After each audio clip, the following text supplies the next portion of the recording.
जो मनुष्य सफला एकादशी व्रत की ये पावन कथा एक बार सुन लेता है, जीवन में कभी दुखी और गरीब नहीं रहता। दर्शक बंधु, आज का यह क्षण केवल समय का एक साधारण टुकड़ा नहीं है, बल्कि वह दिव्य अवसर है जब प्रभु की कृपा मनुष्य के जीवन में बिना बुलाए उतर आती है। आज का यह पावन दिन सफला एकादशी का है, वह एकादशी जिसका स्मरण मात्र जीवन की रुकावटों को तोड़ देता है और जिसका व्रत मनुष्य के हर अधूरे प्रयास को पूर्णता की ओर ले जाता है। शास्त्रों में कहा गया है कि जब भाग्य साथ नहीं देता, जब परिश्रम के बाद भी निराशा हाथ लगती है, तब सफला एकादशी का व्रत और उसकी कथा मनुष्य के जीवन में नई आशा का संचार करती है। बहुत कम लोग जानते हैं कि सफला एकादशी केवल उपवास का नाम नहीं है, बल्कि यह आत्मशुद्धि, धैर्य और विश्वास की परीक्षा है। यह वह दिन है जब प्रभु श्री हरि विष्णु अपने भक्त की पुकार को बिना विलंब सुने लेते हैं। कहा जाता है कि जो व्यक्ति श्रद्धा और विश्वास के साथ इस एकादशी की कथा को सुनता है, उसके जीवन में लंबे समय से चली आ रही बाधाएं स्वयं मार्ग छोड़ देती हैं। उसके दुख, उसके कष्ट, उसकी असफलताएं धीरे धीरे पिघलने लगती हैं, जैसे सूर्य की किरणों से कोहरा मिट जाता है। दर्शक बंधु, यह कथा केवल कानों से सुनने के लिए नहीं है, बल्कि हृदय से अनुभव करने के लिए है। यह कथा उन लोगों के लिए है जो भीतर से टूट चुके हैं, जिनके जीवन में अंधकार बढ़ता जा रहा है और जिन्हें लगता है कि अब कोई मार्ग शेष नहीं बचा। शास्त्रों में स्पष्ट कहा गया है कि सफला एकादशी की कथा सुनने मात्र से मनुष्य के संचित पाप क्षीण होने लगते हैं और जीवन में शुभता का प्रवेश होने लगता है। आज आप जिस पावन कथा को सुनने जा रहे हैं, उसमें केवल घटनाएं नहीं हैं, बल्कि छिपी हुई वे शिक्षाएं हैं जो मनुष्य को कर्म, धर्म और भक्ति का वास्तविक अर्थ समझाती हैं। इसलिए इस कथा को मन लगाकर श्रद्धा के साथ सुनिए। मन में कोई संदेह न रखें, कोई अधीरता न रखें। संभव है कि यह कथा आपके जीवन की उस पीड़ा का उत्तर बन जाए जिसका समाधान आप वर्षों से खोज रहे थे।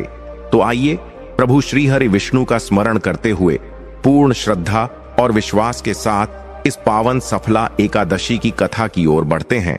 लेकिन दर्शक बंधु, आगे बढ़ने से पहले एक अत्यंत गंभीर और पावन बात आप सभी को जान लेना आवश्यक है, जिसे हमारे प्राचीन धर्म ग्रंथों, विशेष रूप से गरुड़ पुराण और विष्णु पुराण में स्पष्ट रूप से बताया गया है। कहा गया है कि एकादशी व्रत की कथा हो या श्री हरि विष्णु से जुड़ी कोई भी पावन लीला, यदि उसे बीच में छोड़ दिया जाए तो वह केवल पुण्य से वंचित होना नहीं है, बल्कि उस व्रत के पूर्ण फल से भी मनुष्य दूर हो जाता है। क्योंकि एकादशी की कथा अधूरी रह जाने पर मन में श्रद्धा के स्थान पर संशय जन्म लेता है और यह संशय धीरे धीरे भक्ति को कमजोर कर देता है। एकादशी व्रत केवल उपवास नहीं है दर्शक बंधु, यह मन, वचन और कर्म तीनों की शुद्धि का व्रत है और इसकी कथा उस व्रत की आत्मा होती है। शास्त्रों में कहा गया है कि जो व्यक्ति श्रद्धा के साथ एकादशी की कथा को आरंभ से अंत तक सुनता है, उसके जीवन में फैली नकारात्मक शक्तियां, कष्ट, विफलताएं और मानसिक पीड़ाएं स्वयं दूर होने लगती हैं। लेकिन जो कथा को अधूरा छोड़ देता है, वह उस दिव्य संदेश को पूरा नहीं समझ पाता और अधूरा ज्ञान कई बार मनुष्य को सही मार्ग से भटका देता है। इसीलिए आप सभी से विनम्र निवेदन है कि आज की इस सफला एकादशी व्रत की पावन कथा को अंत तक अवश्य सुने। यह केवल एक धार्मिक कथा नहीं है, बल्कि जीवन का वह दर्पण है जिसमें आप अपने कर्मों, अपने विचारों और अपने आचरण का सच्चा प्रतिबिंब देख पाएंगे।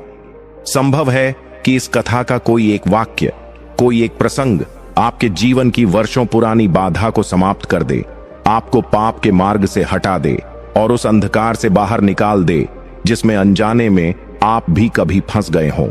और दर्शक बंधु, यदि आप स्वयं को एक सच्चा सनातनी मानते हैं, यदि आपके हृदय में श्री हरि विष्णु के प्रति श्रद्धा है, तो यह भी आपका धर्म बनता है कि इस एकादशी के पावन संदेश को केवल अपने तक सीमित न रखें। इसे अपने परिवार, अपने मित्रों और अपने प्रियजनों तक अवश्य पहुंचाएं, ताकि अधिक से अधिक लोग इस व्रत के पुण्य और इसकी कथा की शक्ति को समझ सकें। इसलिए इस वीडियो को लाइक करें, इसे साझा करें, ताकि एकादशी व्रत, धर्म और जीवन की गूढ़ शिक्षाएं आप तक निरंतर पहुंचती रहें। तो आइए पूर्ण श्रद्धा, विश्वास और श्री हरि विष्णु के नाम स्मरण के साथ इस सफला एकादशी व्रत की पावन कथा की शुरुआत करते हैं। बहुत पुराने समय की बात है। भारतवर्ष में एक बहुत ही सुंदर और समृद्ध नगर हुआ करता था, जिसका नाम था कंचनपुर। उस नगर के राजा थे सोमदत्त। राजा सोमदत्त स्वभाव से बहुत ही दयालु, धर्म को मानने वाले और प्रजा का पालन करने वाले राजा थे। उनके राज्य में प्रजा को किसी भी चीज की कमी नहीं थी, चारों तरफ खुशहाली थी। लेकिन कहते हैं ना कि जिस इंसान के पास सब कुछ होता है, ईश्वर उसे कोई ना कोई ऐसा दुख जरूर देता है जो उसे अंदर ही अंदर खाता रहता है। राजा सोमदत्त के साथ भी यही हो रहा था।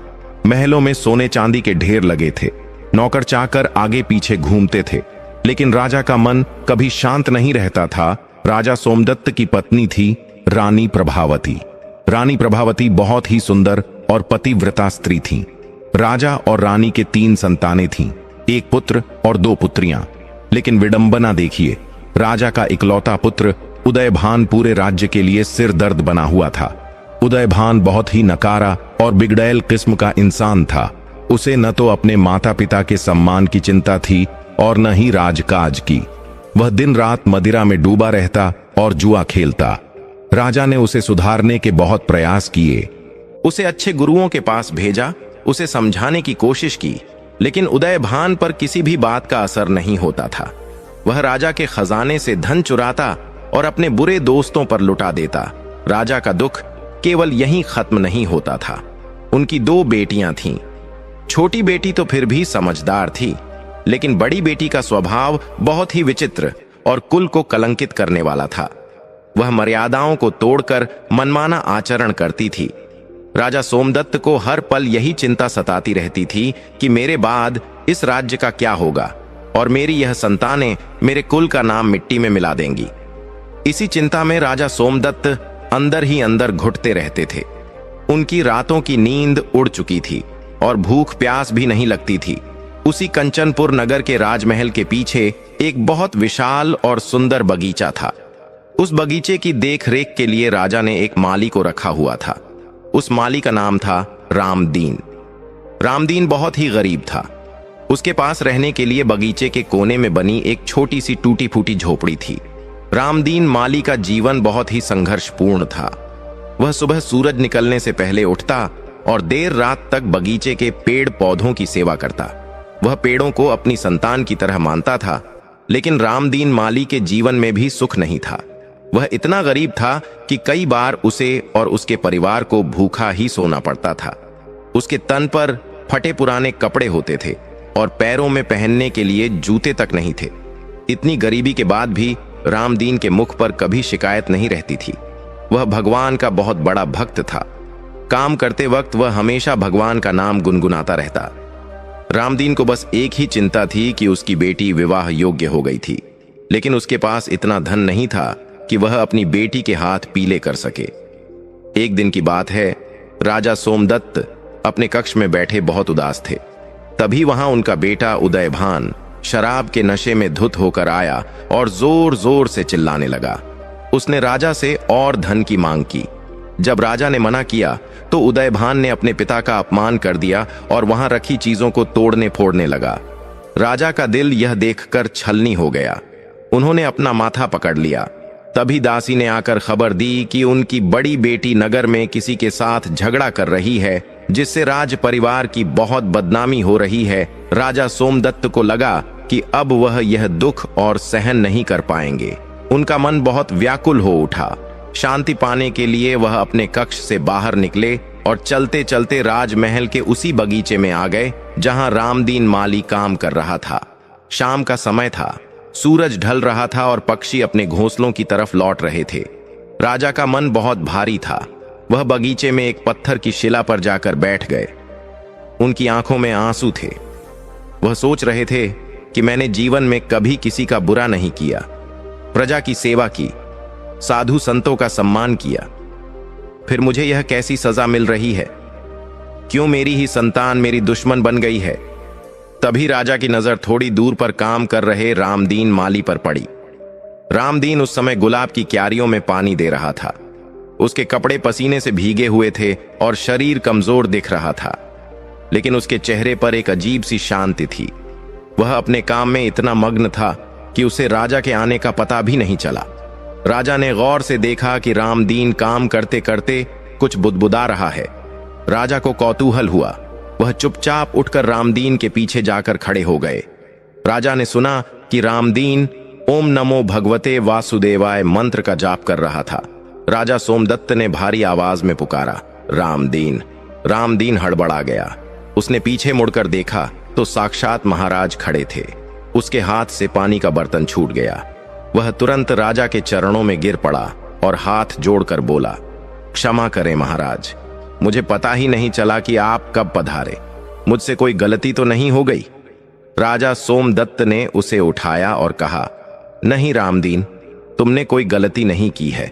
मैं तो बस मन की शांति खोजने यहां आया था।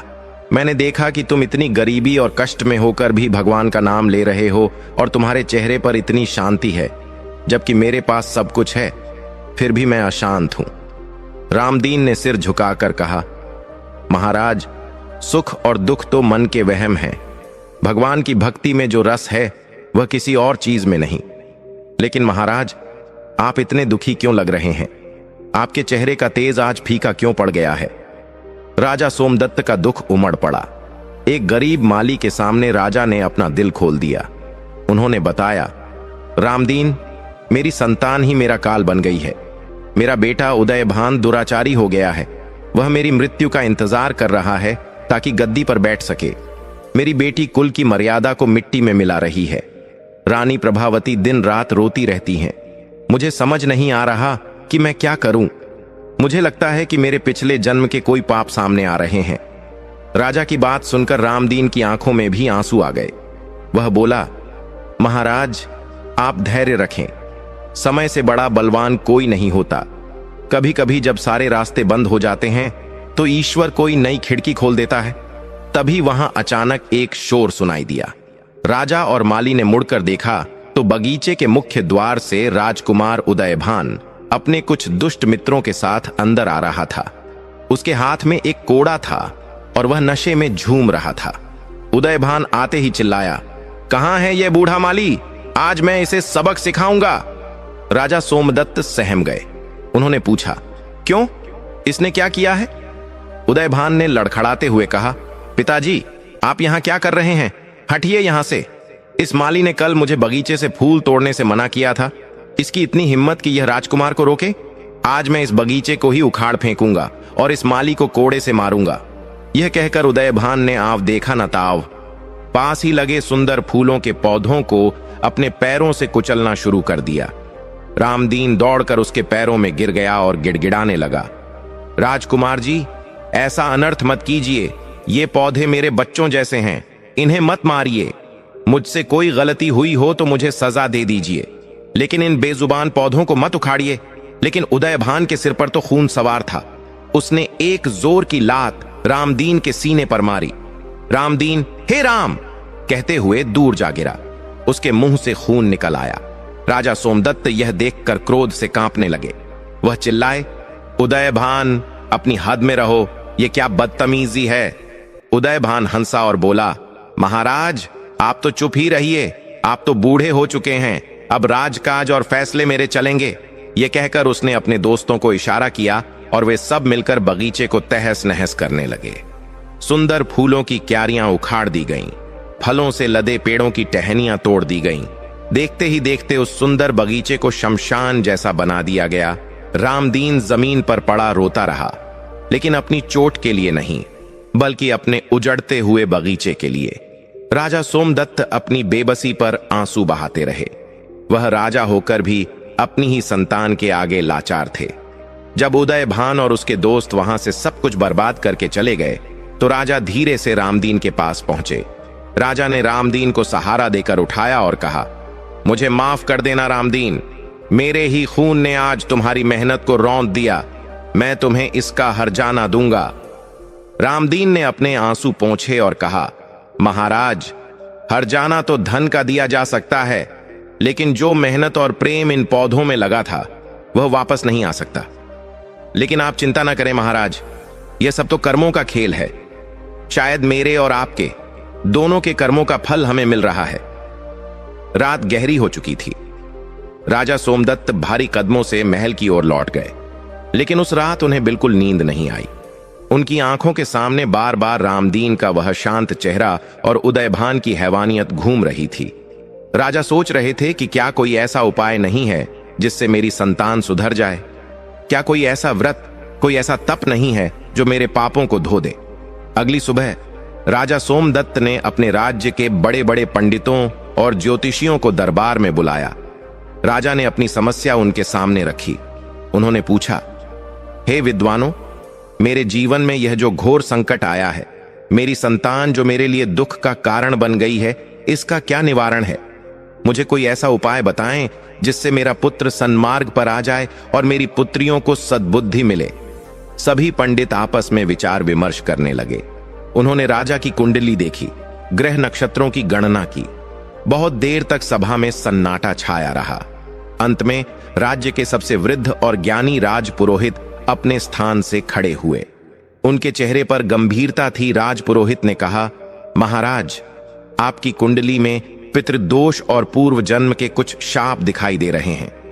इसी कारण आपकी संतान आपको कष्ट दे रही है। इसका उपाय साधारण पूजा पाठ से नहीं होगा। इसके लिए आपको एक विशेष अनुष्ठान करना होगा, लेकिन वह बहुत कठिन है। राजा ने कहा, गुरुदेव, आप उपाय बताएं। मैं अपने परिवार के सुख के लिए कोई भी कठिन से कठिन तप करने को तैयार हूं। राजपुरोहित ने बताया, महाराज, शास्त्रों में एकादशी व्रत की बहुत महिमा बताई गई है, लेकिन आपकी समस्या के निवारण के लिए आपको केवल व्रत ही नहीं करना है, बल्कि एक ऐसे व्यक्ति को ढूंढना होगा जिसने अपने जीवन में कभी कोई पाप न किया हो और जो पूर्ण निष्ठा से एकादशी का व्रत करता हो। यदि वह व्यक्ति अपने व्रत का पुण्य आपको दान कर दे या आपके लिए संकल्प ले, तभी आपके कष्ट दूर हो सकते हैं। राजा सोमदत्त सोच में पड़ गए। ऐसा निष्पाप व्यक्ति कलयुग में मिलना तो भगवान को पाने जैसा कठिन था। राजपुरोहित ने आगे कहा, और महाराज, वह व्यक्ति कोई धनी या ज्ञानी हो यह जरूरी नहीं, उसका मन पवित्र होना चाहिए। राजा की आंखों के सामने तुरंत रामदीन माली का चेहरा घूम गया। उन्होंने सोचा, क्या वह गरीब माली मेरा संकट दूर कर सकता है? लेकिन राजा को संकोच हो रहा था। क्या एक राजा अपनी प्रजा के सामने हाथ फैलाएगा? उसी समय महल के बाहर एक शोर मचा। पहरेदार दौड़ते हुए आए और बोले, महाराज, अनर्थ हो गया। राजकुमार उदयभान ने नगर के सेठ की दुकान में आग लगा दी है और सेठ को मारने की धमकी दे रहे हैं। पूरी प्रजा महल के बाहर खड़ी है और न्याय मांग रही है। यह सुनते ही राजा सोमदत्त के पैरों तले जमीन खिसक गई। अब पानी सिर से ऊपर जा चुका था। राजा समझ गए कि अब सोचने का समय नहीं है, उन्हें तुरंत कुछ करना होगा। उन्होंने राजपुरोहित को प्रणाम किया और मन ही मन एक निर्णय लिया। राजा ने अपने अंगरक्षकों को मना कर दिया और अकेले ही साधारण वेशभूषा में महल के पिछले दरवाजे से निकल गए। उनके कदम सीधे उसी बगीचे की ओर बढ़ रहे थे जहां रामदीन माली रहता था। जब राजा बगीचे में पहुंचे तो वहां का दृश्य देखकर हैरान रह गए। कल जिस बगीचे को उदयभान ने तहस नहस कर दिया था, रामदीन आज फिर उसी बगीचे में अपने टूटे हुए शरीर और दर्द के बावजूद गिरे हुए पौधों को सीधा कर रहा था। वह टूटी हुई टहनियों पर मिट्टी का लेप लगा रहा था, जैसे कोई घायल बच्चे की मरहम पट्टी करता है। राजा सोमदत्त रामदीन माली को इस हालत में देखकर सन्न रह गए। जिस बगीचे को उनके अपने बेटे ने बर्बाद कर दिया था, उसे यह गरीब माली अपने खून पसीने से दोबारा संवारने में लगा था। राजा की आंखों से आंसू बह निकले। वह धीरे धीरे चलकर रामदीन के पास गए और उसके कंधे पर हाथ रखा। रामदीन ने चौंक कर पीछे मुड़कर देखा। राजा को अपने इतना करीब पाकर वह हड़बड़ा गया। उसने अपने मैले हाथों को अपने कपड़ों से पोंछा और सिर झुकाकर बोला, प्रणाम महाराज, आपने क्यों कष्ट किया? आप आदेश भिजवा देते, मैं खुद महल में हाजिर हो जाता। राजा सोमदत्त ने भारी मन से कहा, रामदीन, आज मैं राजा बनकर नहीं, बल्कि एक दुखी पिता और एक याचक बनकर तुम्हारे पास आया हूं। कल मेरे बेटे ने तुम्हारा जो अपमान किया, तुम्हारे बगीचे का जो हाल किया, उसके बाद भी तुम इतनी लगन से सेवा कर रहे हो। तुम्हारे मन में क्रोध नहीं आता? रामदीन ने बड़ी विनम्रता से उत्तर दिया, महाराज, क्रोध तो आग की तरह होता है। जो दूसरों को जलाने से पहले खुद उसी बर्तन को जलाता है जिसमें वह रखा होता है। राजकुमार अभी नादान हैं, उन पर बुरी संगति का असर है। और रही बात इस बगीचे की, तो यह तो मेरा कर्म क्षेत्र है। अगर मैं इन पौधों की सेवा नहीं करूंगा तो ये मर जाएंगे, और इनका मरना मेरे मरने के बराबर होगा। राजा सोमदत्त रामदीन की यह बातें सुनकर गदगद हो गए। उन्हें राजपुरोहित की बात याद आ गई कि जरूरी नहीं कि वह व्यक्ति ज्ञानी या धनी हो, उसका मन पवित्र होना चाहिए। राजा को विश्वास हो गया कि रामदीन ही वह व्यक्ति है जो उनके कुल को बचा सकता है। राजा ने थोड़ा संकोच करते हुए पूछा, रामदीन, मैं तुमसे कुछ पूछना चाहता हूं। क्या तुम धर्म कर्म में विश्वास रखते हो? क्या तुम कोई व्रत या उपवास करते हो? रामदीन के चेहरे पर एक चमक आ गई। वह बोला, जी महाराज, मेरे पास धन तो नहीं है कि मैं बड़े बड़े यज्ञ करवा सकूं या दान दे सकूं, लेकिन मेरे माता पिता ने मुझे बचपन से ही एकादशी व्रत का महत्व बताया था। मैं और मेरा पूरा परिवार, चाहे घर में अन्न हो या न हो, हर एकादशी का व्रत पूरी निष्ठा और नियम से करते हैं। हम निर्जल रहकर भगवान विष्णु का स्मरण करते हैं। यही हमारी एकमात्र पूंजी है महाराज। यह सुनते ही राजा की उम्मीद जाग उठी। उन्होंने रामदीन का हाथ अपने हाथों में ले लिया और बोले, रामदीन, आज मैं तुमसे तुम्हारी वही पूंजी मांगने आया हूं। क्या तुम मेरी मदद करोगे? रामदीन घबरा गया। उसने कहा, महाराज, यह आप क्या कह रहे हैं? मेरा सब कुछ आपका ही दिया हुआ है। यह शरीर, यह प्राण सब आपके हैं। आप हुक्म कीजिए, मुझे क्या करना है? राजा ने कहा, रामदीन, मेरे राजपुरोहित ने बताया है कि मेरे पुत्र उदयभान और मेरी पुत्रियों के ऊपर जो पाप का साया है वह तभी हट सकता है जब कोई निष्पाप व्यक्ति जो सच्चे मन से एकादशी का व्रत करता हो अपने व्रत का पुण्य उन्हें दान कर दे। मेरे पास दौलत है, सेना है, लेकिन पुण्य की वह शक्ति नहीं है जो तुम्हारे पास है। क्या तुम अपने एकादशी व्रत का फल मेरे बेटे के सुधार के लिए दे सकते हो? रामदीन की आंखों में पानी भर आया। उसने एक पल भी नहीं सोचा और तुरंत बोला, महाराज, अगर मेरे छोटे से व्रत के पुण्य से राजकुमार का जीवन सुधर सकता है, राज्य का भला हो सकता है, तो इससे बड़ा सौभाग्य मेरे लिए और क्या होगा। मैं तैयार हूं महाराज, मुझे बताइए क्या करना है। राजा सोमदत्त का मन भर आया। वह एक गरीब माली के पैरों में गिरने ही वाले थे कि रामदीन ने उन्हें थाम लिया। राजा ने कहा, तुम महान हो रामदीन, कल ही आने वाली एकादशी है। राजपुरोहित ने कहा है कि कल की एकादशी का व्रत तुम्हें मेरे महल में आकर पूरे विधि विधान के साथ करना होगा और अगले दिन पारण के समय अपना पुण्य संकल्प करके मेरे बेटे को देना होगा। रामदीन ने हाथ जोड़कर सहमति दे दी। राजा थोड़ा हल्का महसूस करते हुए महल की ओर लौट गए। उन्हें लगा कि शायद अब अंधेरा छंटने वाला है, लेकिन नियति को शायद कुछ और ही मंजूर था। बुराई इतनी आसानी से हार नहीं मानती। जब राजा महल पहुंचे तो देखा कि वहां का माहौल और भी ज्यादा खराब हो चुका था। महल के मुख्य द्वार पर भीड़ जमा थी। पता चला कि राजकुमार उदयभान ने अपनी मां रानी प्रभावती के साथ बहुत बुरा व्यवहार किया है। उसने शराब के नशे में अपनी मां के आभूषण छीनने की कोशिश की और जब रानी ने मना किया तो उन्हें धक्का दे दिया। रानी अपने कक्ष में बेहोश पड़ी थीं और राजवैद्य उनका उपचार कर रहे थे। राजा सोमदत्त दौड़ते हुए रानी के कक्ष में पहुंचे। रानी का चेहरा पीला पड़ गया था। राजा को देखते ही वह रो पड़ी और बोली, महाराज, अब और नहीं सहा जाता। अपनी ही कोख से जन्मे बेटे से ऐसा अपमान, इससे तो अच्छा है कि मैं विष खाकर अपने प्राण त्याग दूं। राजा ने रानी को ढांढस बंधाया और कहा, प्रिय, धैर्य रखो, बस एक आखिरी उम्मीद बची है। कल एकादशी है। मैंने उस पुण्य आत्मा रामदीन माली को मनाया है। वह अपना पुण्य हमारे बेटे को देगा। मुझे पूरा विश्वास है कि भगवान विष्णु हमारी लाज जरूर रखेंगे। उधर रामदीन अपनी टूटी फूटी झोपड़ी में अपनी पत्नी और बेटी के साथ बैठा था। उसने उन्हें राजा के साथ हुई सारी बात बताई। रामदीन की पत्नी, जिसका नाम सुशीला था, वह भी बहुत धर्मपरायण थी। उसने कहा, स्वामी, यह तो बहुत पुण्य का काम है। राजा का नमक खाया है हमने, आज उसका कर्ज चुकाने का मौका मिला है। लेकिन रामदीन की बेटी राधा थोड़ी चिंतित थी। वह बोली, पिताजी, राजकुमार उदयभान बहुत दुष्ट हैं। अगर उन्हें पता चला कि आप उनके लिए कोई पूजा पाठ या टोटका करने महल जा रहे हैं तो वह आपको मार डालेंगे। वह तो भगवान को भी नहीं मानते। रामदीन ने बेटी के सिर पर हाथ फेरा और कहा, बेटी, जिसका रक्षक स्वयं भगवान हो उसका कोई बाल भी बांका नहीं कर सकता। हम तो बस माध्यम हैं, करने वाला तो ऊपर वाला है। रात बीती और अगली सुबह हुई। यह एकादशी की पवित्र तिथि थी। रामदीन सुबह ब्रह्म मुहूर्त में उठा। उसने ठंडे पानी से स्नान किया, साफ सुथरे भले ही फटे हुए कपड़े पहने और भगवान के सामने बैठकर ध्यान लगाया। फिर वह राजा के बुलावे पर राजमहल की ओर चल पड़ा। जैसे ही रामदीन राजमहल के मुख्य द्वार पर पहुंचा, वहां का नजारा देखकर उसके कदम ठिठक गए। द्वार पर पहरेदार नहीं थे, बल्कि राजकुमार उदयभान अपने दोस्तों के साथ शराब की महफिल जमाए बैठा था।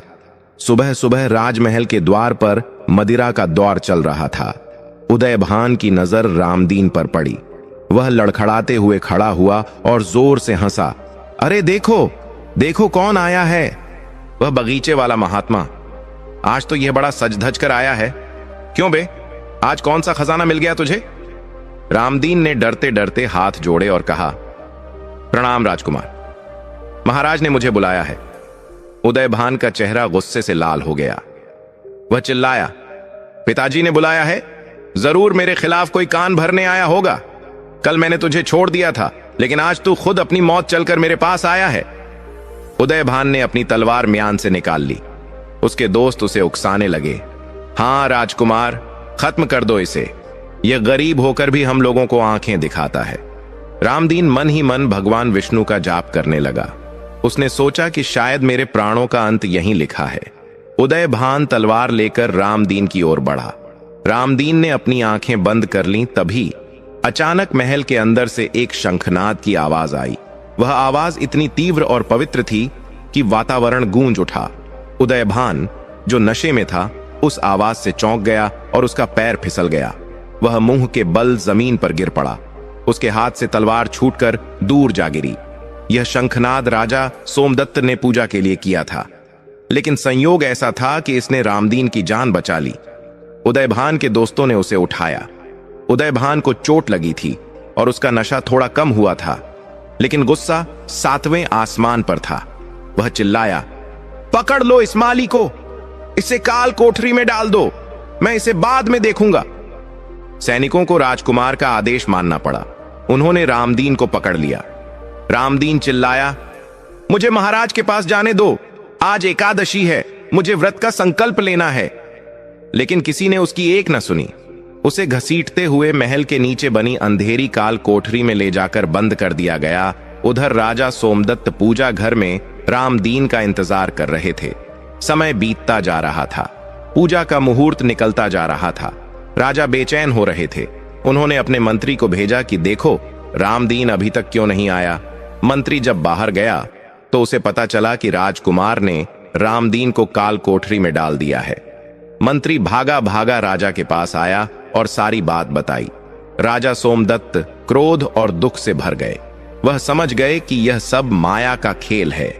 जब भी कोई अच्छा काम होने वाला होता है तो बाधाएं आती ही हैं। राजा ने तुरंत आदेश दिया, सेनापति, जाओ और राजकुमार को बंदी बना लो।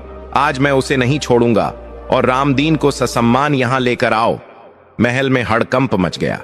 पिता और पुत्र के बीच युद्ध जैसी स्थिति बन गई, लेकिन राजा का आदेश सर्वोपरि था। सैनिकों ने भारी मन से राजकुमार उदयभान को घेर लिया।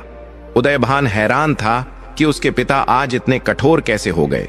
उसे उसके कमरे में नजरबंद कर दिया गया। रामदीन को काल कोठरी से बाहर निकाला गया। वह डरा हुआ था। राजा ने खुद आगे बढ़कर उसे गले लगाया और माफी मांगी। राजा ने कहा, रामदीन, समय कम है, तुम तुरंत पूजा पर बैठो। आज का व्रत खंडित नहीं होना चाहिए। रामदीन को शाही स्नानागार में ले जाया गया, जहां उसने दोबारा शुद्धि की और फिर राजपुरोहित के साथ पूजा वेदी पर बैठा। महल के उस भव्य पूजा कक्ष में एक तरफ राजा और रानी बैठे थे और दूसरी तरफ एक गरीब माली। यह दृश्य अपने आप में अद्भुत था। रामदीन ने तुलसी दल हाथ में लेकर संकल्प लिया, हे श्री हरि, हे जगत के पालनहार, मैं रामदीन आज की इस पावन एकादशी का व्रत मन, वचन और कर्म से पूरी पवित्रता के साथ करने का संकल्प लेता हूँ। मेरे जीवन भर के जितने भी पुण्य हैं और आज के इस व्रत से जो भी फल प्राप्त होगा, वह मैं राजा सोमदत्त के पुत्र और उनके परिवार के कल्याण के लिए समर्पित करने का भाव रखता हूँ। जैसे ही रामदीन ने यह संकल्प लिया, पूजा कक्ष के दिए की लौ अचानक तेज हो गई। पूरे कक्ष में एक भीनी भीनी सुगंध फैल गई। ऐसा लगा मानो देवताओं ने उस संकल्प को स्वीकार कर लिया हो। पूरा दिन रामदीन ने राजमहल में ही बिताया। उसने अन्न तो दूर, जल की एक बूंद भी ग्रहण नहीं की।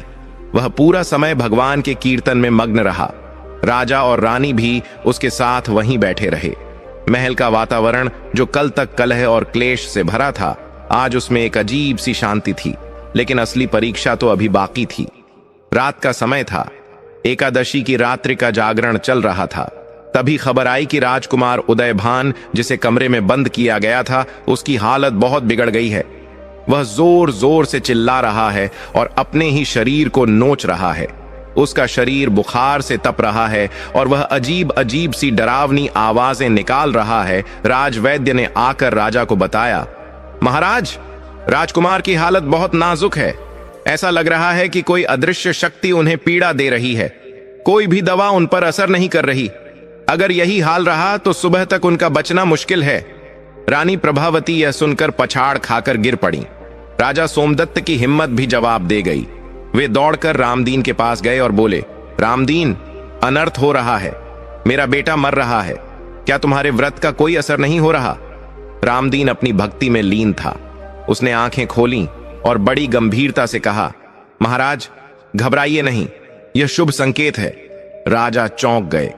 शुभ संकेत? मेरा बेटा मौत के मुंह में है और तुम इसे शुभ कह रहे हो? रामदीन ने समझाया, महाराज, जब किसी मैले कपड़े को साफ किया जाता है तो उसे जोर जोर से पत्थर पर पटका जाता है, उसे निचोड़ा जाता है, तभी उसकी गंदगी बाहर आती है। राजकुमार के अंदर बरसों से जो पाप और नकारात्मकता जमा थी, वह अब बाहर निकल रही है। यह संघर्ष उनके शरीर का नहीं, उनकी आत्मा का है। पाप उन्हें छोड़ना नहीं चाहता और व्रत का पुण्य उन्हें मुक्त करना चाहता है। यह उसी का युद्ध चल रहा है। आप बस विश्वास रखिए और भगवान का नाम लीजिए। रामदीन की बातों में इतना आत्मविश्वास था कि राजा को चुप होना पड़ा। लेकिन महल के उस कमरे से राजकुमार की चीखें पूरी रात आती रहीं, जो किसी का भी दिल दहलाने के लिए काफी थीं। राजा, रानी और रामदीन तीनों पूरी रात जागे रहे। जैसे जैसे रात गहराती गई, राजकुमार का कष्ट बढ़ता गया। एक समय तो ऐसा आया जब लगा कि उसकी सांसें थम गई हैं। राजवैद्य ने नब्ज टटोली और निराशा से सिर हिला दिया।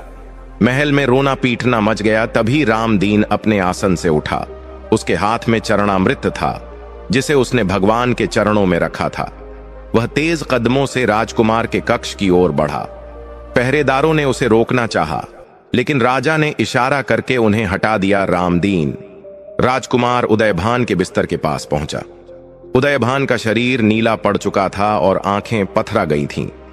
रामदीन ने ओम नमो भगवते वासुदेवाय का उच्च स्वर में जाप किया और उस चरणामृत की कुछ बूंदें उदयभान के मुंह में डाल दी और तुलसी का एक पत्ता उसके माथे पर रख दिया।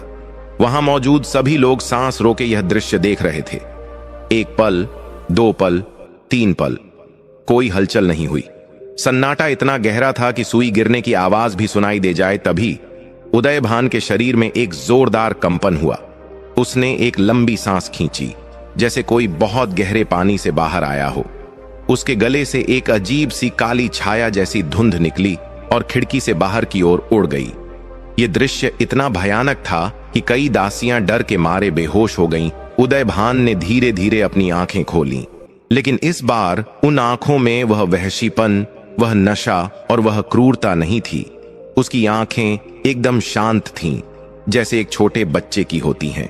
उसने अपने चारों तरफ देखा, फिर अपनी मां को रोते हुए देखा और अपने पिता को चिंतित खड़े देखा। उदयभान ने बहुत ही कमजोर आवाज में कहा, मां, पिताजी, मुझे क्या हुआ था? मैं यहां क्यों लेटा हूं और मेरे शरीर में इतनी पीड़ा क्यों हो रही है?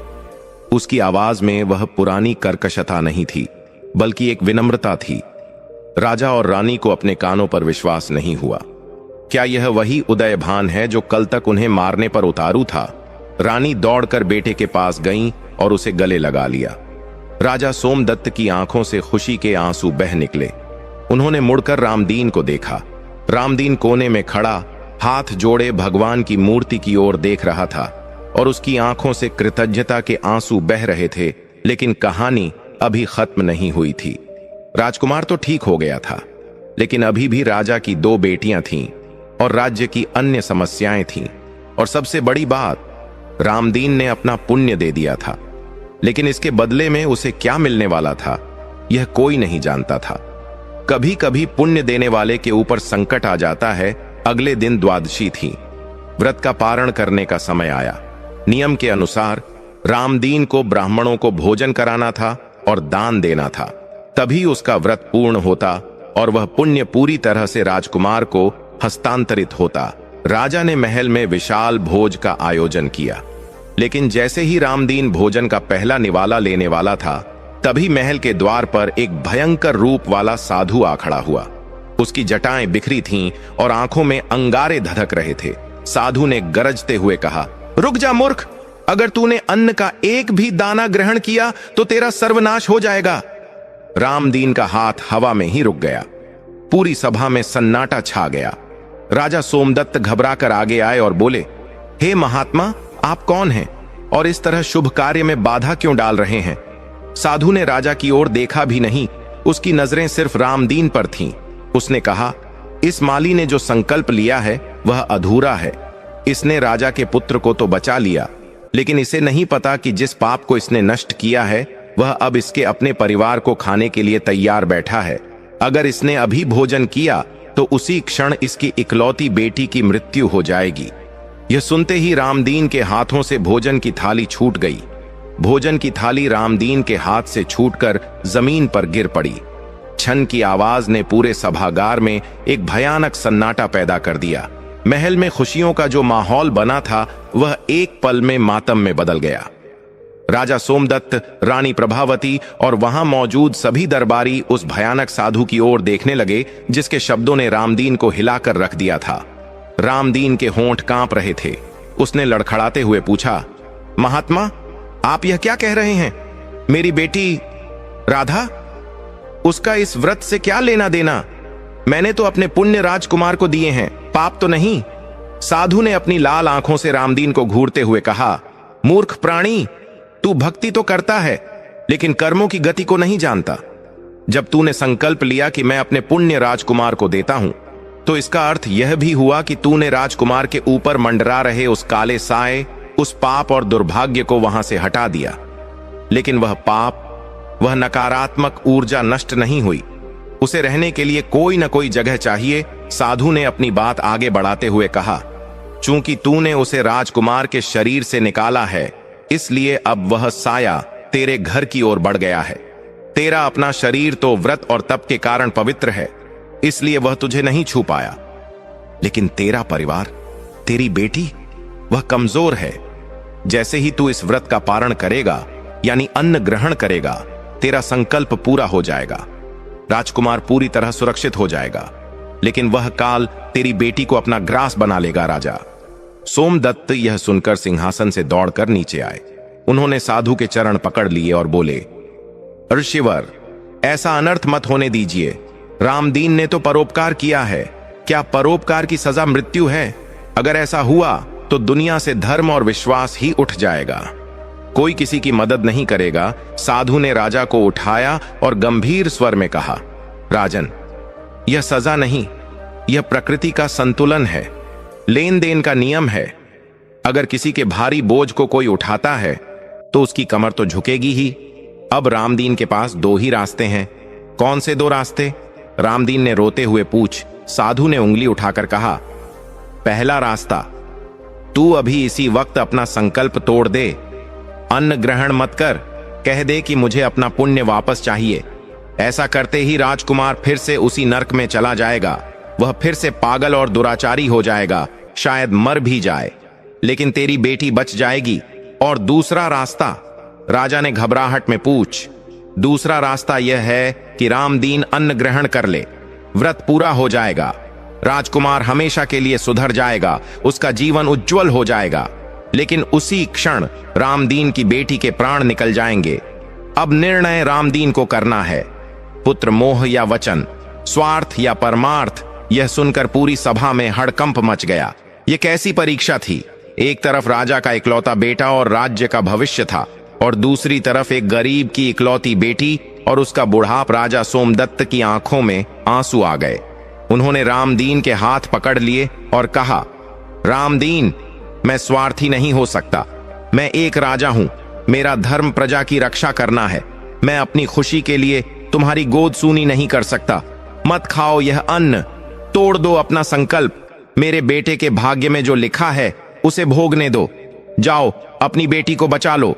रानी प्रभावती भी सिसकते हुए बोली, हाँ भैया रामदीन, तुम अपनी बेटी के पास जाओ। हमें ऐसा जीवन नहीं चाहिए जो किसी की बलि लेकर मिले। रामदीन वहां खड़ा खड़ा कांप रहा था। उसकी आंखों के सामने अपनी लाडली बेटी राधा का चेहरा घूम रहा था। वह बेटी जिसे उसने फूलों की तरह पाला था, जो उसकी गरीबी में भी हमेशा मुस्कुराती रहती थी। आज उसके जीवन की डोर रामदीन के हाथ में थी, बस एक निवाला और सब खत। लेकिन फिर रामदीन को अपना धर्म याद आया। उसने भगवान विष्णु की मूर्ति की ओर देखा। उसे लगा मानो भगवान उससे पूछ रहे हैं, रामदीन, क्या तेरी भक्ति कच्ची है? क्या तू अपने वचन से फिर जाएगा? रामदीन ने एक गहरी सांस ली। उसके चेहरे के भाव बदल गए।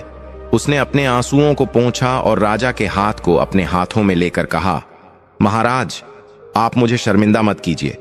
रघुकुल की रीति है, प्राण जाए पर वचन न जाए। मैंने भगवान के सामने संकल्प लिया है।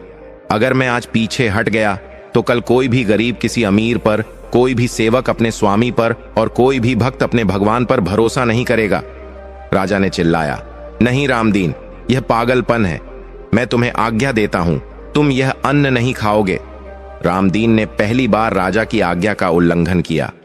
वह मुस्कुराया, एक बहुत ही दर्दनाक मुस्कान। वह बोला, महाराज, यह शरीर आपका गुलाम हो सकता है, लेकिन मेरी आत्मा तो मेरे गोविंद की है, और मेरे गोविंद कहते हैं कि दूसरों के लिए प्राण देना ही सबसे बड़ा धर्म है। एक माली अगर बगीचे को बचाने के लिए अपने एक फूल की बलि नहीं देगा तो वह माली कैसा? यह कहकर रामदीन ने जमीन पर गिरी हुई थाली को छोड़कर पास ही रखे एक दूसरे पात्र से तुलसी का पत्ता और चरणामृत उठाए साधु एकटक उसे देख रहा था। राजा और रानी चिल्लाते रहे, रुक जाओ रामदीन, रुक जाओ। लेकिन रामदीन ने अपनी आंखें बंद की। मन ही मन अपनी बेटी राधा से माफी मांगी। मुझे माफ कर देना बेटी, तेरे पिता के लिए उसका धर्म तुझसे बड़ा हो गया।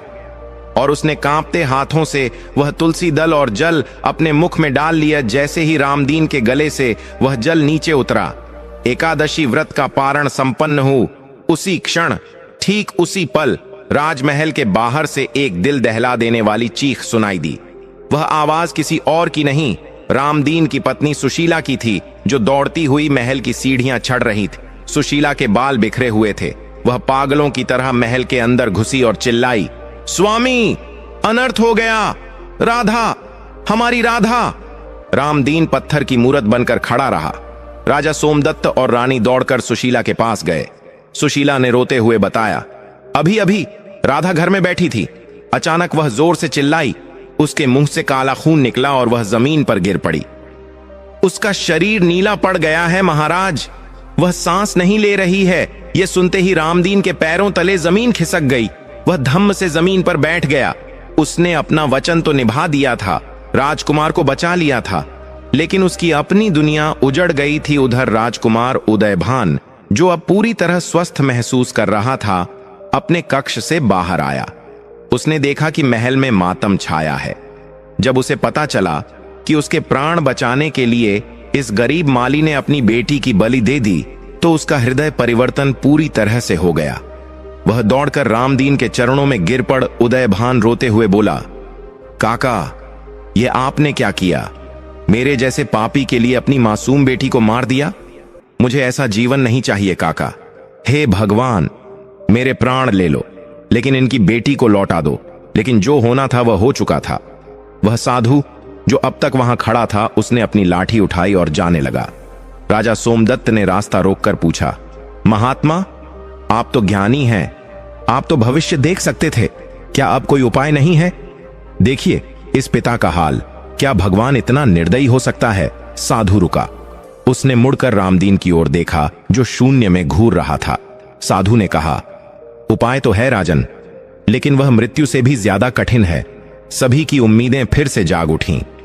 रामदीन ने तुरंत सिर उठाया और साधु के पैरों पर गिरकर गिड़गिड़ाया, बताइए महाराज, बताइए, मैं अपनी जान दे दूंगा, मैं आग में कूद जाऊंगा, लेकिन मेरी बेटी को बचा लीजिए।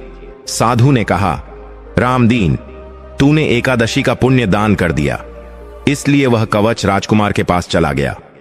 अब तेरी बेटी यमराज के द्वार पर खड़ी है। उसे वापस लाने के लिए तुझे यमदीप जलाना होगा और एक ऐसी यात्रा पर जाना होगा जहां से आज तक कोई जीवित वापस नहीं आया। मैं जाऊंगा।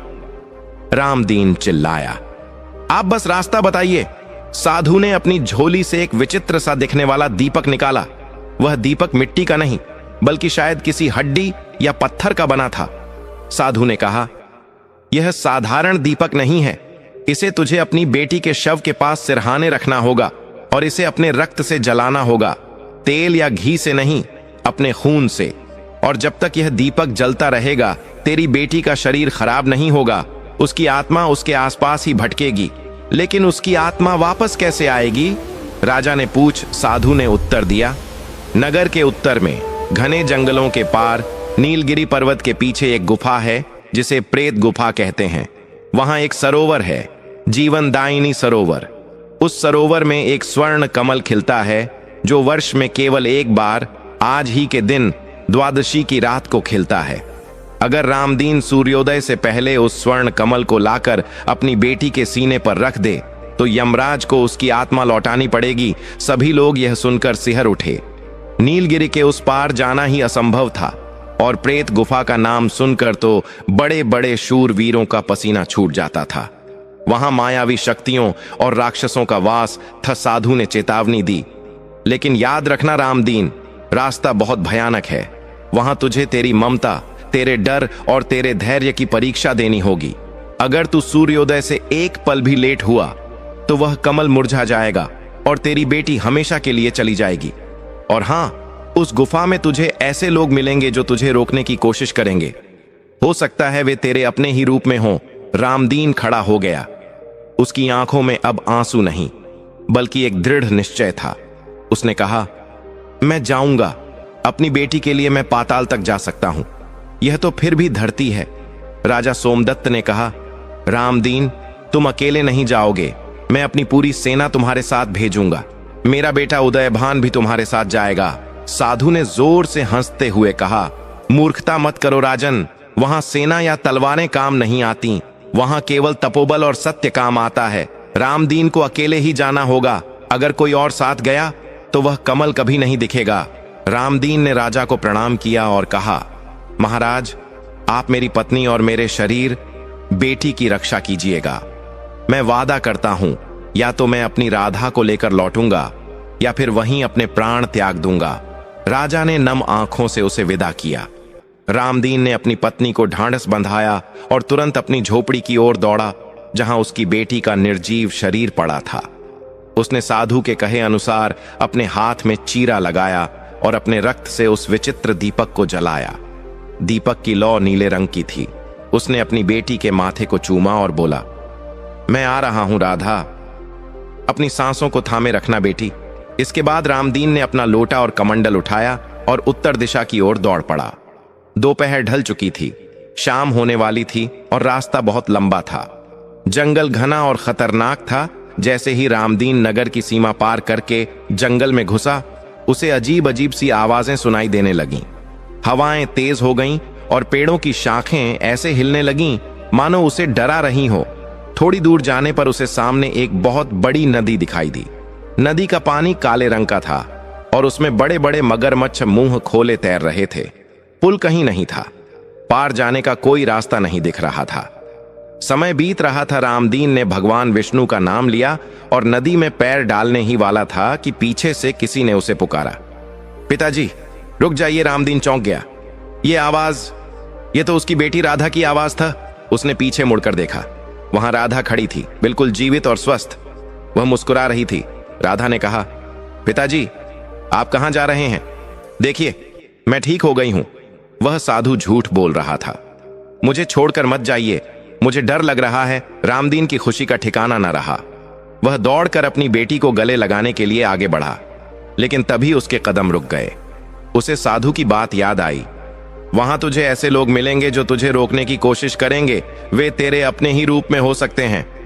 रामदीन ने गौर से देखा। राधा के पैर जमीन पर नहीं टिके थे, वे हवा में झूल रहे थे और उसकी आंखों में पुतलियां नहीं थीं। रामदीन समझ गया कि यह माया है। उसका दिल रो रहा था, लेकिन उसने अपनी आंखें बंद कर लीं और जोर से चिल्लाया, नहीं, तू मेरी राधा नहीं है। मेरी राधा जीवन और मृत्यु के बीच लटक रही है। हट जा मेरे रास्ते से। जैसे ही रामदीन ने यह कहा, वह राधा एक भयानक चुड़ैल के रूप में बदल गई और डरावनी हंसी हंसते हुए हवा में गायब हो गया। रामदीन का पसीना छूट गया। यह तो बस शुरुआत थी। उसने नदी पार करने के लिए इधर उधर देखा। उसे नदी के किनारे एक टूटी हुई नाव दिखाई दी, जिसका नाविक एक कंकाल था। कंकाल ने अपनी सूखी हड्डियों को खड़खड़ाते हुए पूछा, नदी पार करनी है मुसाफिर, किराया लगेगा? रामदीन ने कहा, मेरे पास धन नहीं है। कंकाल हंसा, धन नहीं चाहिए, मुझे तेरा मांस चाहिए। अपने शरीर का एक हिस्सा मुझे खाने को दे, तभी मैं तुझे उस पार ले जाऊंगा। रामदीन उस भयानक कंकाल की बात सुनकर एक पल के लिए सिहर उठा। नदी पार करने का किराया उसके शरीर का मांस। एक साधारण इंसान होता तो शायद अपनी जान बचाने के लिए पीछे हट जाता, लेकिन रामदीन तो एक पिता था जो अपनी बेटी की जान बचाने निकला था। उसके लिए अपने शरीर का महत्व अपनी बेटी की सांसों के आगे कुछ भी नहीं था। रामदीन ने बिना समय गंवाए पास पड़ा एक नुकीला पत्थर उठाया। उसकी आंखों में डर नहीं, बल्कि एक अजीब सी चमक थी। उसने कंकाल नाविक की ओर देखा और दृढ़ता से कहा, हे नाविक, अगर मेरे मांस से मेरी बेटी का जीवन बच सकता है तो यह सौदा मुझे मंजूर है। ले लो मेरा मांस, लेकिन मुझे जल्दी उस पार पहुंचा दो। कंकाल नाविक अपनी खाली कोठरों से उसे घूरता रहा। उसे विश्वास नहीं हो रहा था कि कोई इंसान इतना भी त्यागी हो सकता है। रामदीन ने हे प्रभु कहकर अपनी बाईं जांघ पर वह नुकीला पत्थर रखा और जोर से दबा दिया। एक तेज दर्द की लहर उसके पूरे शरीर में दौड़ गई। उसने अपने दांत भींच लिए ताकि चीख बाहर न निकले। खून की धारा बह निकली। उसने अपनी जांघ से मांस का एक टुकड़ा काटकर कांपते हाथों से उस कंकाल एक की ओर बढ़ा दिया। कंकाल ने वह मांस का टुकड़ा लिया और जोर से हंसा। उसकी हंसी नदी के काले पानी में गूंज उठी। उसने कहा, बैठ जा मुसाफिर, तेरा यह त्याग व्यर्थ नहीं जाएगा। आज तक मैंने केवल लालची और पापी मनुष्यों को देखा था, लेकिन आज पहली बार किसी पिता का प्रेम देख रहा हूं। रामदीन लड़खड़ाते हुए उस टूटी हुई नाव में बैठ गया। उसका पैर बुरी तरह से लहूलुहान था। खून लगातार बह रहा था।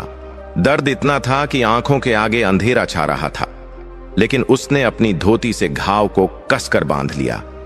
नाव धीरे धीरे उस काले पानी को चीरती हुई आगे बढ़ने लगी। नदी में तैर रहे मगरमच्छ नाव के चारों तरफ चक्कर लगा रहे थे, लेकिन कंकाल की मौजूदगी के कारण वे हमला करने की हिम्मत नहीं कर रहे थे। कुछ ही देर में नाव दूसरे किनारे पर पहुंच गई। कंकाल ने कहा, जाओ रामदीन, लेकिन याद रखना, आगे का रास्ता इससे भी कठिन है। यह नदी तो केवल शरीर की परीक्षा थी, आगे तेरी आत्मा की परीक्षा होगी। रामदीन ने लड़खड़ाते हुए जमीन पर पैर रखा। पैर रखते ही उसके घाव में असहनीय पीड़ा हुई। वह गिर पड़ा। उसे लगा कि अब वह एक कदम भी नहीं चल पाएगा। उसकी आंखों के सामने अंधेरा छाने लगा। उसे लगा कि यहीं प्राण निकल जाएंगे। तभी उसे अपनी बेटी राधा का चेहरा याद आया। उसे वह दीपक याद आया जो उसने अपने खून से जलाया था। उसने सोचा, अगर मैं यहां रुक गया तो वह दीपक बुझ जाएगा और मेरी बेटी हमेशा के लिए अंधेरे में खो जाएगी। इस विचार ने उसमें नई ऊर्जा भर दी। उसने पास पड़ी एक सूखी लकड़ी उठाई और उसे बैसाखी बनाकर खड़ा हो गया। अब उसके सामने नीलगिरी पर्वत खड़ा था, जो रात के अंधेरे में एक राक्षस जैसा लग रहा था। पर्वत के पीछे से अजीब अजीब सी रोने और चिल्लाने की आवाजें आ रही थीं। ये वही प्रेत गुफा का क्षेत्र था। रामदीन ने चढ़ाई शुरू की। रास्ता पत्थरीला और कांटों से भरा था। उसका घायल पैर बार बार पत्थरों से टकराता, जिससे उसका दर्द और बढ़ जाता। पसीने और खून से लथपथ रामदीन बस एक ही रट लगाए हुए था, राधा, राधा, मैं आ रहा हूं। जैसे जैसे वह ऊपर चढ़ रहा था, हवा का दबाव बढ़ता जा रहा था। ठंड इतनी थी कि उसकी हड्डियों में सिहरन पैदा हो रही थी। तभी अचानक रास्ते के बीचों बीच एक विशालकाय सर्प फन फैलाए खड़ा हो गया। वह सर्प साधारण नहीं था। उसकी आंखें अंगारे की तरह जल रही थीं और उसके मुंह से विषैला धुआं निकल रहा था। वह रास्ते को पूरी तरह से रोके हुए था। रामदीन रुक गया। उसने हाथ जोड़कर कहा, हे नागराज, मैं अपने किसी स्वार्थ के लिए यहां नहीं आया हूं। मैं एक अभागा पिता हूं जो अपनी बेटी के प्राण भिक्षा मांगने जा रहा हूं। कृपया मुझे रास्ता दे दीजिए। लेकिन सर्प टस से मस नहीं हुआ। उसने फुफकारते हुए कहा, मनुष्य, यह मृत्यु का क्षेत्र है। यहां से आगे वही जा सकता है जो मेरे 3 प्रश्नों का सही उत्तर देगा। अगर तूने गलत उत्तर दिया तो मैं तुझे यहीं दस लूंगा और तेरा शरीर यहीं पत्थर बन जाएगा। रामदीन के पास कोई विकल्प नहीं था। समय बीत रहा था और चांद धीरे धीरे ढलने की ओर था। उसने कहा, पूछिए नागराज। सर्प ने पहला प्रश्न पूछा, वह क्या है जो देने से बढ़ता है और इकट्ठा करने से घट जाता है? रामदीन ने तुरंत उत्तर दिया, विद्या और प्रेम। जितना बांटोगे उतना बढ़ेगा, और अगर इसे अपने तक सीमित रखोगे तो यह सड़ जाएगा। सर्प ने सिर हिलाया और दूसरा प्रश्न पूछा, वह कौन सी चीज है जो मनुष्य को सबसे ज्यादा दुख देती है, फिर भी मनुष्य उसे छोड़ना नहीं चाहता? रामदीन की आंखों में आंसू आ गए। उसने कहा, मोह और ममता। हम जानते हैं कि सब कुछ नश्वर है, फिर भी हम अपनों के मोह में बंधे रहते हैं और यही हमारे दुख का कारण बनता है। सर्प ने अंतिम और सबसे कठिन प्रश्न पूछा, दुनिया में सबसे बड़ा आश्चर्य क्या है? रामदीन ने युधिष्ठिर के शब्दों को याद करते हुए और अपने अनुभव से कहा, हर रोज हजारों लोग मरते हैं। यह देखकर भी हर इंसान यही सोचता है कि वह हमेशा जीवित रहेगा। मृत्यु अटल है, फिर भी हम उसे भूलकर जीते हैं। यही सबसे बड़ा आश्चर्य है। तीनों उत्तर सुनकर सर्प का क्रोध शांत हो गया। उसने अपना फन नीचे कर लिया और धीरे धीरे एक सुंदर मानव आकृति में बदल गया। वह कोई सर्प नहीं बल्कि वन देवता थे जो रामदीन की बुद्धि की परीक्षा ले रहे थे। उन्होंने कहा, धन्य हो रामदीन, तुम्हारी सत्यता और ज्ञान ने मुझे प्रसन्न किया। मैं तुम्हें आगे जाने की अनुमति देता हूं, लेकिन सावधान रहना, गुफा के द्वार पर तुम्हारी सबसे बड़ी कमजोरी तुम्हारा इंतजार कर रही है। यह कहकर वे अंतर्ध्यान हो गए। रामदीन ने राहत की सांस ली और अपनी यात्रा फिर शुरू की। पहाड़ की चोटी पर पहुंचकर उसे सामने एक गहरी खाई के उस पार एक गुफा दिखाई दी। गुफा के अंदर से हल्का नीला प्रकाश आ रहा था। वही प्रेत गुफा थी। गुफा तक पहुंचने के लिए खाई के ऊपर एक बहुत पुराना और कमजोर रस्सियों का पुल था। हवा इतनी तेज चल रही थी कि पुल झूले की तरह झूल रहा था। नीचे अथाह गहराई थी, जहां गिरने का मतलब था शरीर का पता भी न चलना। रामदीन ने अपनी बैसाखी को कसकर पकड़ा और उस हिलते हुए पुल पर पहला कदम रखा। पुल चरमराया। हर कदम पर ऐसा लगता कि रस्सी टूट जाएगी। नीचे से डरावनी आवाजें आ रही थीं, गिर जा, गिर जा, तेरा कोई नहीं है। जब रामदीन पुल के बीच में पहुंचा तो अचानक तेज आंधी चलने लगी। पुल जोर जोर से हिलने लगा। रामदीन ने रस्सियों को जकड़ लिया। तभी उसे लगा कि कोई रस्सी काट रहा है। उसने देखा कि पुल के दूसरे छोर पर 2 छायाकृतियां खड़ी हैं जो रस्सियों को पत्थर से घिस रही हैं। रामदीन चिल्लाया, रुको, मत काटो। जब उन छायाकृतियों ने चेहरे ऊपर किए तो रामदीन के होश उड़ गए। वे कोई और नहीं बल्कि राजा सोमदत्त और राजकुमार उदयभान के जैसे दिख रहे थे। वह नकली उदयभान हंसा। क्यों माली, तूने मुझे बचाया, लेकिन देख, मैं ही तेरी मौत बन गया। यही दुनिया का नियम है, भलाई का बदला बुराई। रामदीन का दिल टूट गया। क्या यह सच है? क्या राजा ने उसे धोखा दिया? लेकिन तुरंत उसे वन देवता की बात याद आई। गुफा के द्वार पर तुम्हारी सबसे बड़ी कमजोरी तुम्हारा इंतजार कर रही है। उसकी कमजोरी थी उसका विश्वास। ये मायावी शक्तियां उसके विश्वास को तोड़ना चाहती थीं। रामदीन ने जोर से चिल्लाया, तुम झूठ हो। मेरा राजा और राजकुमार ऐसे नहीं हो सकते। यह सब छल है। उसने अपनी आंखें बंद की और ओम नमो भगवते वासुदेवाय का जाप करते हुए तेजी से भागना शुरू कर दिया। उसे परवाह नहीं थी कि रस्सी टूट रही है या पुल हिल रहा है। उसका भरोसा केवल अपने भगवान पर था। जैसे ही उसने भगवान का नाम लेकर दौड़ लगाई, वह मायावी राजा और राजकुमार धुएं की तरह गायब हो गए। रामदीन ने एक लंबी छलांग लगाई और खाई के उस पार गुफा के मुहाने पर जा गिरा। वह बुरी तरह हाँफ रहा था। उसके कपड़े फट चुके थे, शरीर छिल गया था, लेकिन वह गुफा तक पहुंच चुका था। गुफा का प्रवेश द्वार विशाल पत्थरों से बना था। अंदर घोर अंधकार था, लेकिन बहुत गहराई में एक चमक दिखाई दे रही थी। रामदीन लंगड़ाते हुए अंदर घुसा। गुफा के अंदर ठंडक थी और एक अजीब सी गंध आ रही थी। जैसे जैसे वह आगे बढ़ा, उसे लगा कि दीवारों पर बनी परछाइयां उसका पीछा कर रही हैं। कुछ दूर चलने के बाद वह एक विशाल कक्ष में पहुंचा। वहां बीचों बीच एक सरोवर था, जीवनदायिनी सरोवर। सरोवर का पानी शांत और कांच जैसा साफ था और उस सरोवर के बिल्कुल बीच में एक अद्भुत स्वर्ण कमल खिल रहा था। उस कमल से सुनहरी रोशनी निकल रही थी जो पूरी गुफा को रोशन कर रही थी। उसे देखते ही रामदीन की सारी थकान दूर हो गई। उसे अपनी बेटी की जिंदगी उस फूल में दिखाई देने लगी, लेकिन कमल तक पहुंचना इतना आसान नहीं था। सरोवर के किनारे अनगिनत कंकाल और हड्डियां पड़ी थीं। ये उन लोगों की थीं जिन्होंने पहले कभी उस कमल को तोड़ने की कोशिश की थी। रामदीन जैसे ही सरोवर में उतरने के लिए आगे बढ़ा, पानी में हलचल हुई। पानी के अंदर से एक विशालकाय हाथ निकला और उसने रामदीन का पैर पकड़ लिया। वह हाथ किसी दैत्य का था। धीरे धीरे एक विशाल और डरावना राक्षस पानी से बाहर निकला। उसका शरीर पहाड़ जैसा काला था और उसकी आंखें जल रही थीं। राक्षस ने गरजते हुए कहा, तुच्छ मानव, तूने मेरे सरोवर को अपवित्र करने का साहस कैसे किया? यह कमल यमराज की अमानत है। इसे छूने वाला हर व्यक्ति मृत्यु को प्राप्त होता है। रामदीन कांपते हुए बोला, हे प्रहरी, मैं चोरी करने नहीं आया हूं। मैं एक लाचार पिता हूं। मेरी बेटी मर चुकी है। उसे जीवन दान देने के लिए मुझे इस कमल की आवश्यकता है। कृपया मुझ पर दया करें। राक्षस जोर से हंसा, जिससे गुफा की छत से पत्थर गिरने लगे। दया? यहां दया का कोई स्थान नहीं है। अगर तुझे यह कमल चाहिए तो तुझे मुझे युद्ध में हराना होगा, या फिर अपनी कोई सबसे प्रिय वस्तु मुझे भेंट करनी होगी। रामदीन ने सोचा, मेरे पास तो कुछ भी नहीं है। मैंने अपना शरीर पहले ही उस नाविक को दे दिया, अपना पुण्य राजकुमार को दे दिया। अब क्या बचा है? तभी उसे याद आया, उसके पास एक चीज अभी भी थी, उसकी आंखों की रोशनी। उसने बचपन से इन आंखों से भगवान के दर्शन किए थे। अपनी बेटी को बड़ा होते देखा था। रामदीन ने कांपते हुए पूछा, मेरे पास धन दौलत या शस्त्र नहीं है। मेरे पास केवल ये 2 आंखें हैं। क्या तुम मेरी आंखें लेकर मुझे वह कमल ले जाने दोगे? राक्षस चौंक गया। आंखें? अगर तूने अपनी आंखें मुझे दे दी तो तू वापस कैसे जाएगा? तू अपनी बेटी को जीवित होकर भी देख नहीं पाएगा। वह तुझे पिताजी कहकर पुकारेगी, लेकिन तू उसका चेहरा कभी नहीं देख पाएगा। क्या तुझे यह मंजूर है?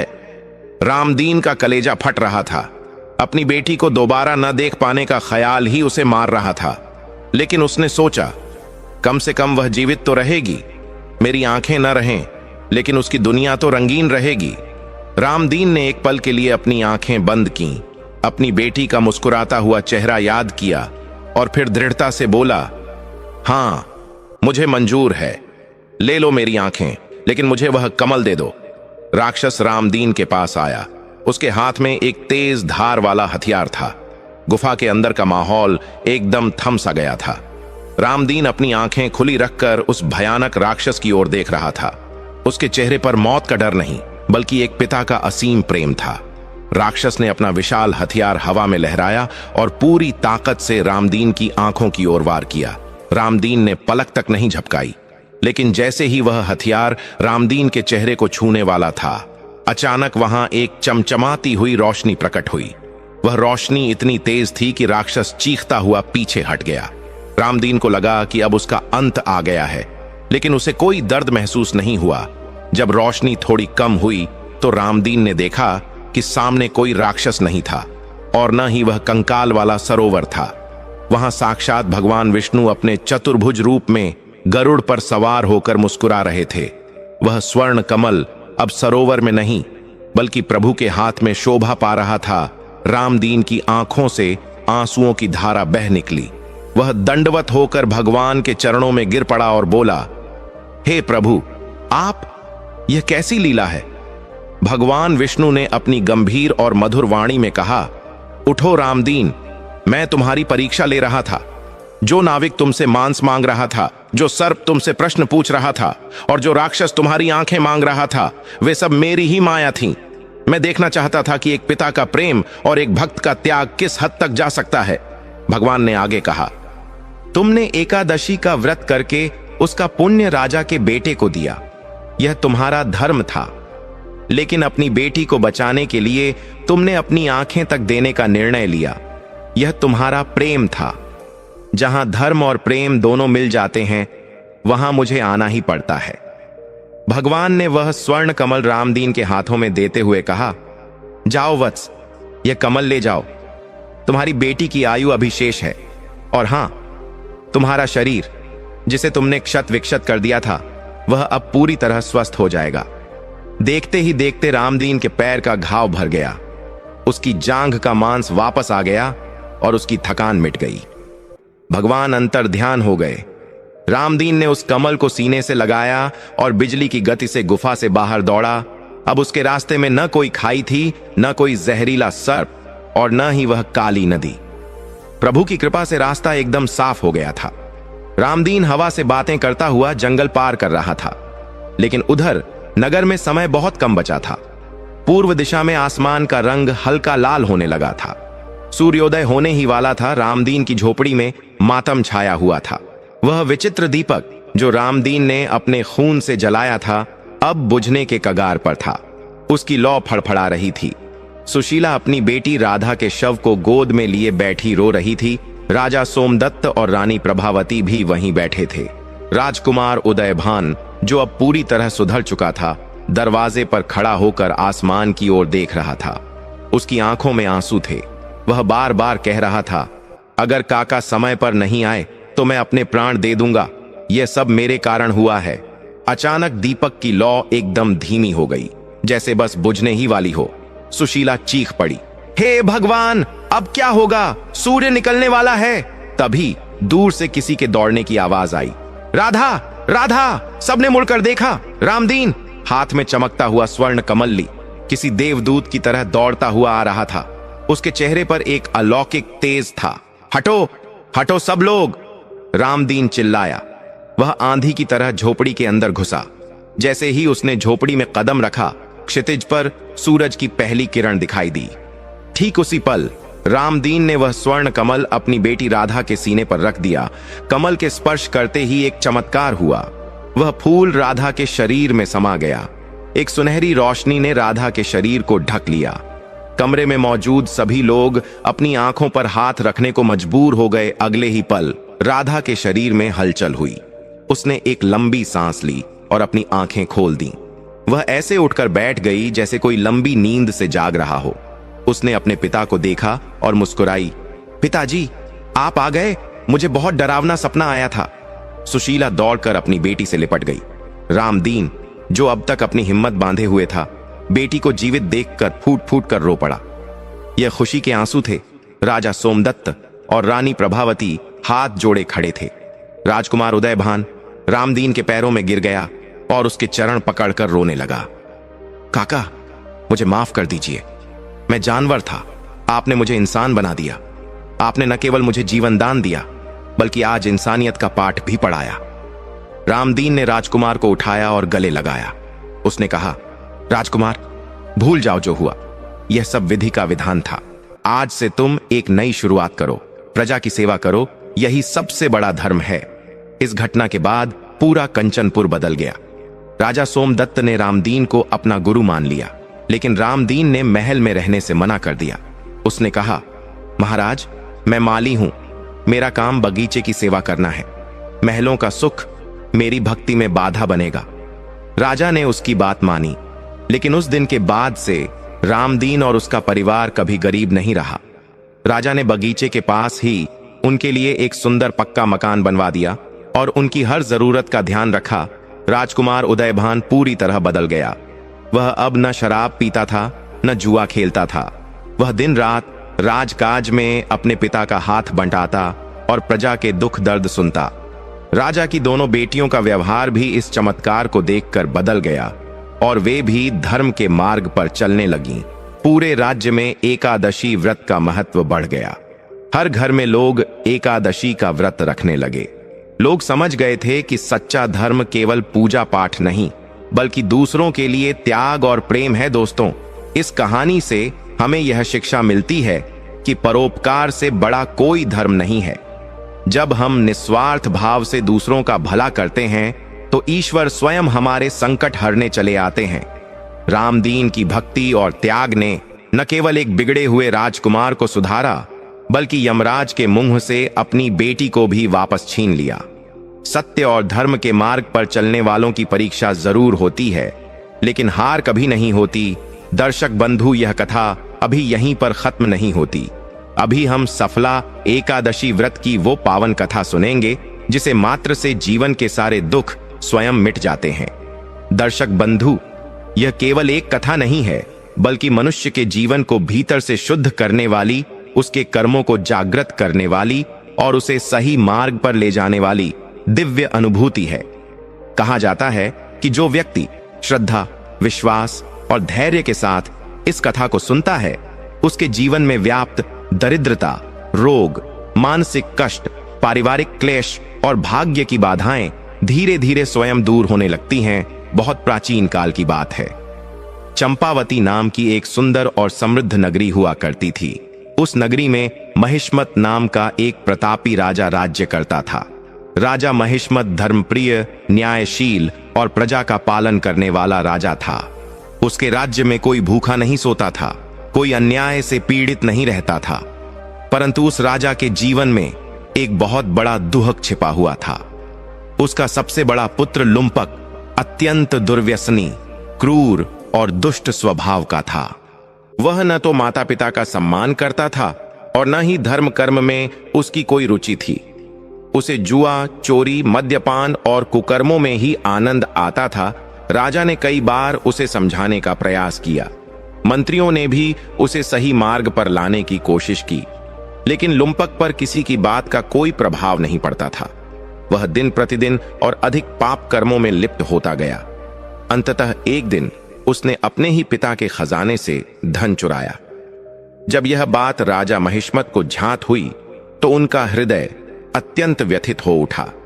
पुत्र होने के कारण उन्होंने उसे पहले भी कई बार क्षमा किया था, लेकिन इस बार राज्य की मर्यादा और धर्म के कारण उन्होंने कठोर निर्णय लिया। राजा ने लुम्पक को राज्य से निकाल दिया। उसे चेतावनी दी गई कि वह अब कभी भी नगर की सीमा में प्रवेश न करे। यह निर्णय राजा के लिए भी बहुत पीड़ादायक था, परंतु धर्म के मार्ग पर चलने के लिए उन्हें यह करना ही पड़ा। राज्य से निष्कासित होने के बाद लुम्पक नगर के बाहर घने वन में रहने लगा। वहां उसका जीवन और भी कष्टमय हो गया। भोजन के लिए वह चोरी करता, हिंसा करता और पाप के मार्ग पर और अधिक बढ़ता गया। एक दिन शीत ऋतु का अत्यंत कठोर समय था। पौष मास की शुक्ल पक्ष की एकादशी तिथि थी, जिसे आज हम सफला एकादशी के नाम से जानते हैं। उस दिन लुम्पक को भोजन प्राप्त नहीं हुआ। भूख और ठंड से उसका शरीर कांप रहा था। वह वन में एक पीपल के वृक्ष के नीचे बैठ गया। संयोगवश उसी दिन वह कुछ भी खा नहीं पाया और पूरी रात जागते हुए ठंड से कांपता रहा। न उसे उस दिन का महत्व पता था और न ही उसने किसी व्रत का संकल्प लिया था, परंतु परिस्थितिवश उसका उपवास हो गया और जागरण भी हो गया। उस पीपल के वृक्ष के नीचे बैठकर वह अपने जीवन पर पहली बार गहराई से सोचने लगा। उसे अपने किए हुए पाप याद आने लगे। माता पिता का दुख, पिता का कठोर निर्णय, स्वयं की दुर्दशा, सब कुछ उसकी आंखों के सामने घूमने लगा। उसका हृदय पहली बार पश्चाताप से भर गया। बिना जाने समझे ही उसने उस रात भगवान विष्णु की सफला एकादशी का व्रत पूर्ण कर लिया। अगली सुबह उसके जीवन में एक अद्भुत परिवर्तन घटित हुआ। उसके भीतर का क्रूर स्वभाव धीरे धीरे शांत होने लगा। उसके मन में हिंसा और चोरी के भाव समाप्त होने लगे। उसे ऐसा अनुभव हुआ मानो उसके जीवन का बोझ कुछ हल्का हो गया हो। कुछ ही समय बाद उसके पिता राजा महिष्मत का देहांत हो गया। राज्य में उत्तराधिकारी की आवश्यकता पड़ी। मंत्रियों को दिव्य संकेत प्राप्त हुए कि लुम्पक, जिसने अज्ञानवश ही सही परंतु सच्चे मन से सफला एकादशी का व्रत किया है, वही इस योग्य है। लुम्पक को पुनः राज्य में बुलाया गया। अब वह पहले जैसा दुष्ट नहीं रहा, वह पूर्णतः परिवर्तित हो चुका था। उसने राजा बनकर धर्म, सत्य और न्याय के मार्ग पर चलने का संकल्प लिया। उसके राज्य में फिर से सुख, शांति और समृद्धि लौट आई। यह सब केवल और केवल सफला एकादशी के पुण्य प्रभाव से संभव हुआ। भगवान श्री हरि विष्णु ने स्वयं नारद जी से कहा था कि सफला एकादशी का व्रत मनुष्य के सबसे बड़े पापों को भी नष्ट कर देता है। जो व्यक्ति श्रद्धा से इस दिन व्रत करता है, विष्णु भगवान की पूजा करता है, कथा सुनता या सुनाता है, उसके जीवन में कभी भी प्रयास निष्फल नहीं होते। जैसा नाम है सफला, अर्थात जीवन को सफल बनाने वाली एकादशी, इस व्रत में भगवान विष्णु की पूजा की जाती है। प्रातः स्नान करके स्वच्छ वस्त्र धारण किए जाते हैं। मन, वाणी और कर्म से पवित्र रहने का प्रयास किया जाता है। दिन भर उपवास रखा जाता है या फलाहार किया जाता है। रात्रि में जागरण और हरि नाम का स्मरण किया जाता है। यह व्रत न केवल बाहरी नियमों का पालन है, बल्कि भीतर के अहंकार, क्रोध, लोभ और मोह को त्यागने का अवसर भी है। सफला एकादशी यह सिखाती है कि यदि मनुष्य का मन सच्चे पश्चाताप और श्रद्धा से भर जाए, तो बिना जाने किया गया एक छोटा सा पुण्य भी जीवन की दिशा बदल सकता है। यह एकादशी उन लोगों के लिए विशेष फलदायी मानी जाती है जिनके जीवन में लगातार असफलताएं, आर्थिक तंगी, पारिवारिक अशांति या मानसिक पीड़ा बनी रहती है। कहा जाता है कि जो व्यक्ति इस कथा को श्रद्धा से सुनता है, उसके जीवन के अटके हुए कार्य पूर्ण होने लगते हैं। जिनकी मेहनत निष्फल होती रहती है, उन्हें सफलता मिलने लगती है। जिनके जीवन में निराशा और अंधकार होता है, वहां आशा का दीपक जल उठता है। अंत में बस यही कहा जा सकता है कि सफला एकादशी केवल एक व्रत नहीं है, यह आत्मा को शुद्ध करने का अवसर है। यह हमें सिखाती है कि भगवान की कृपा पाने के लिए हमें पूर्ण नहीं, बस सच्चा होना चाहिए। यदि मन शुद्ध हो जाए तो जीवन स्वयं ही सफल हो जाता है। यदि आप इस कथा को सच्चे मन से सुन रहे हैं, तो समझ लीजिए कि भगवान विष्णु की कृपा आप पर भी अवश्य बरस रही है। आपके जीवन के दुख, कष्ट और बाधाएं भी धीरे धीरे स्वयं मिटने लगेंगी। हरि नाम का स्मरण कीजिए, धर्म के मार्ग पर चलिए और विश्वास रखिए, क्योंकि जहां विश्वास है, वहीं से जीवन की सच्ची सफलता प्रारंभ होती है।